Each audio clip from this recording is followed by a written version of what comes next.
دوستای خوبم، سلام، به کانال من خوش اومدید. امروز تو این ویدیو میخوام بهتون روش‌های مختلفی که برای بافت پای کوتاه تو عروسک بافی مورد استفاده قرار میگیره رو نشون بدم. اما قبل از اون میخوام راجع یه موضوع دیگه با شما صحبت کنم. یکی از چیزایی که حالا خودم هم به نوعی باش درگیرم و البته راه حلی برای در واقع حلش پیدا کردم و خیلی وقت از اطرافیانم و دوستای نزدیکم یا مثلا بین شماها کسایی بهم پیام میده و بهم میگید که من دستام عرق میکنه و موقعی که میخوام قلاب بافی کنم نمیتونم، چون دستام عرق میکنه نمیتونم قلاب بافی کنم. من خودمم جز اون دسته از افراد هستم که حالا اگر استرس داشته باشم یا اگه محیط اطرافم شرجی و گرم باشه دستام شروع به عرق کردن میکنه. امروز که میخواستم این ویدیو رو براتون ضبط کنم دقیقاً فکر کنم تو دوربینم مشخصه، دقیقاً همین اتفاق برام پیش اومد و دستام عرق کرد.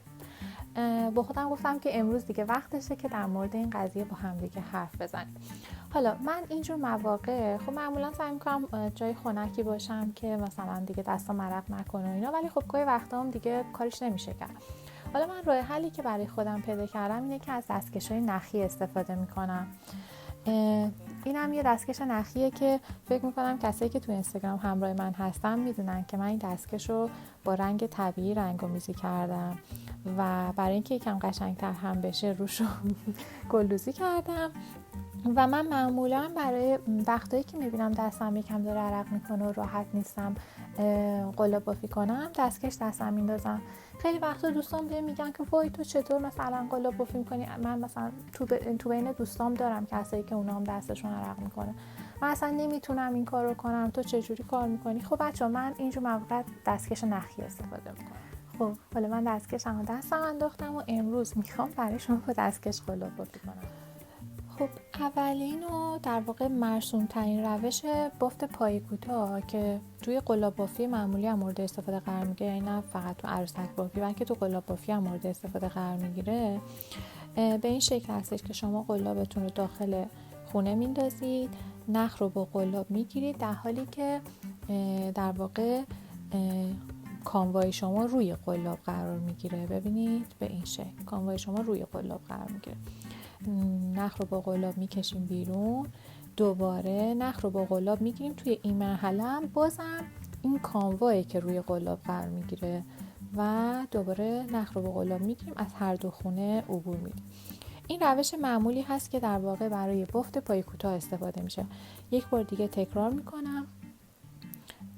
قلاب رو میندازیم داخل خونه، نخ رو با قلاب میگیریم، قلابمون زیر کانوا قرار میگیره، در واقع کانوا روی قلابه.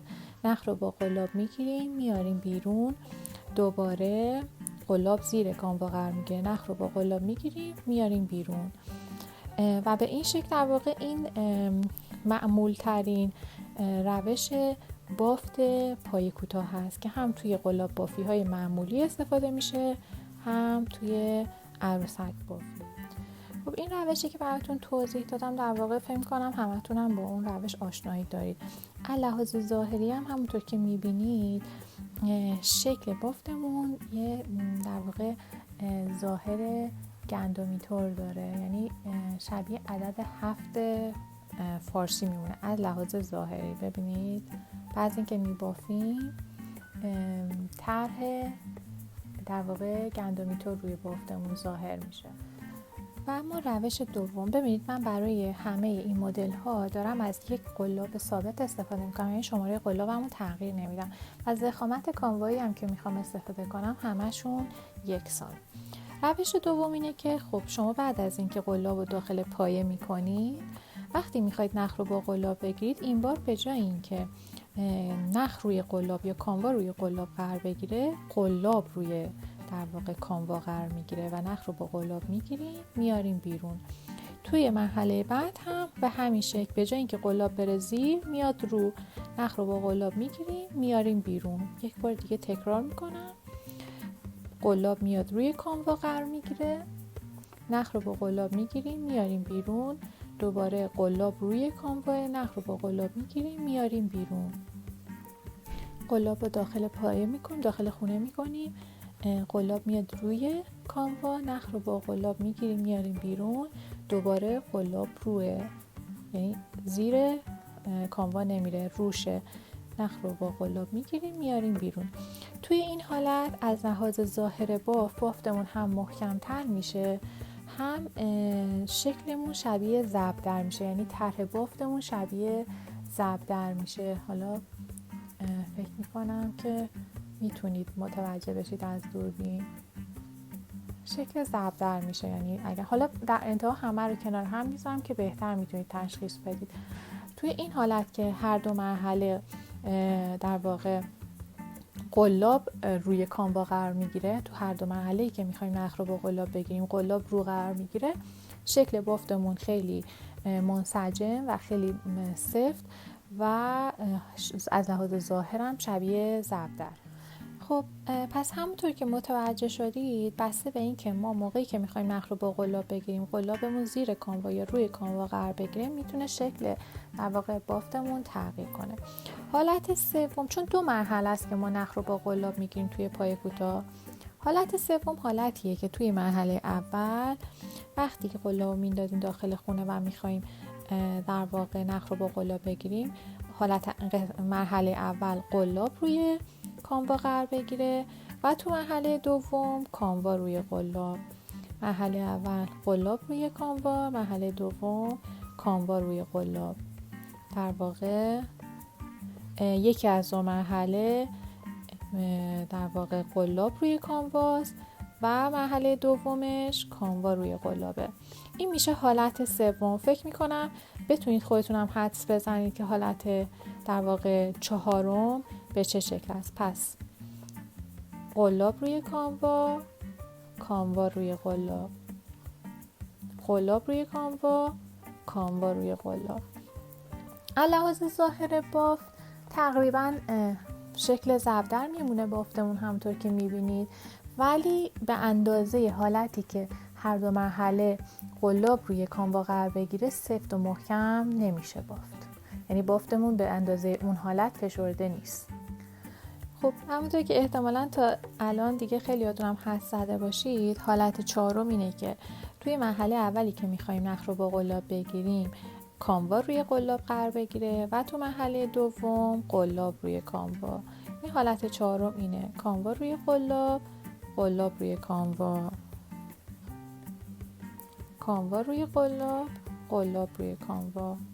پس چی شد؟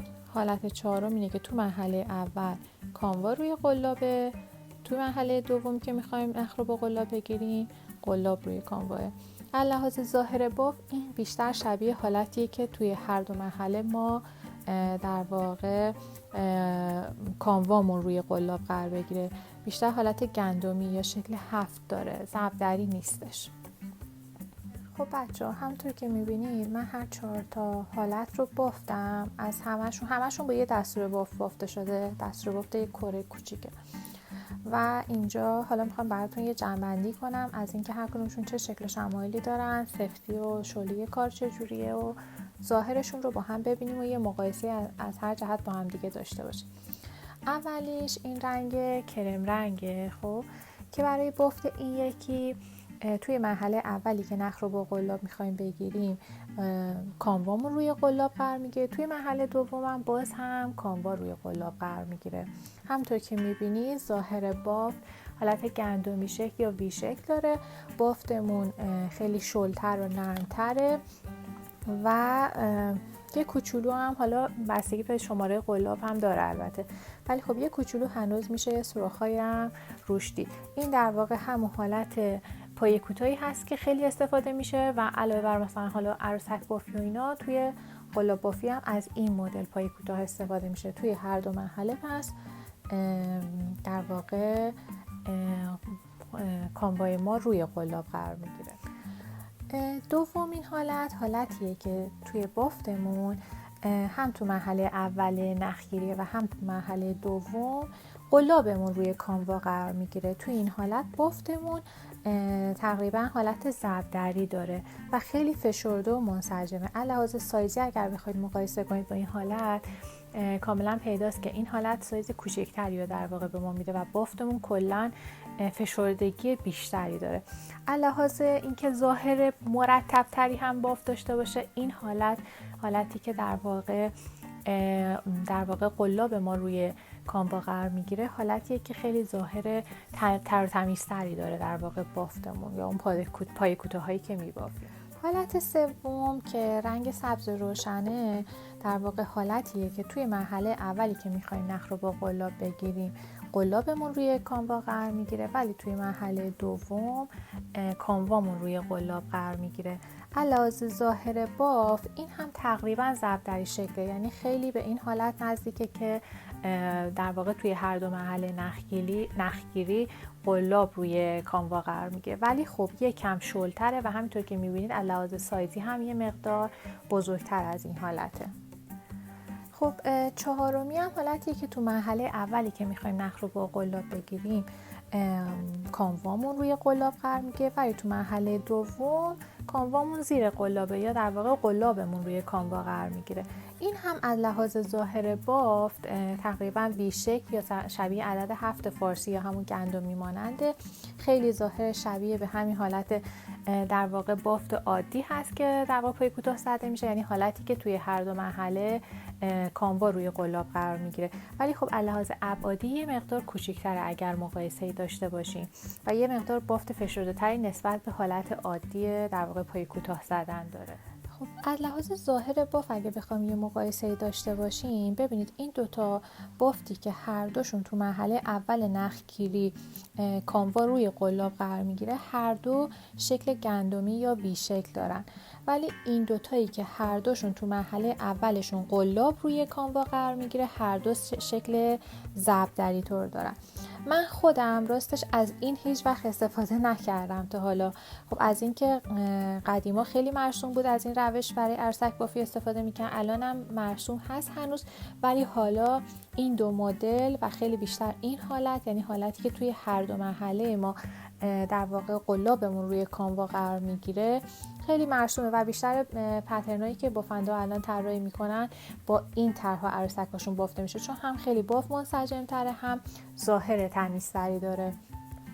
معمولا بافنده ها توی پترناشون اشاره میزنن به اینکه حالا شکل باف به روش ایکس یا همون ضربدری یا به شکل وی یا گندمیه، ولی خب اگر اشاره‌ای هم زده نشده باشه شما از روح ظاهر باف میتونید متوجه بشید. اگر مثلا حالت باف دیدید حالت گندمی یا وی شکل داره، بدونید که در واقع هر دو مرحله پای کوتاه زدن کانوا روی قلاب قرار گرفته، ولی اگر حالت ضربدری شکل داشته باشه مشخصه که توی هر دو مرحله پای کوتاه زدن در واقع قلاب روی کانوا قرار گرفته.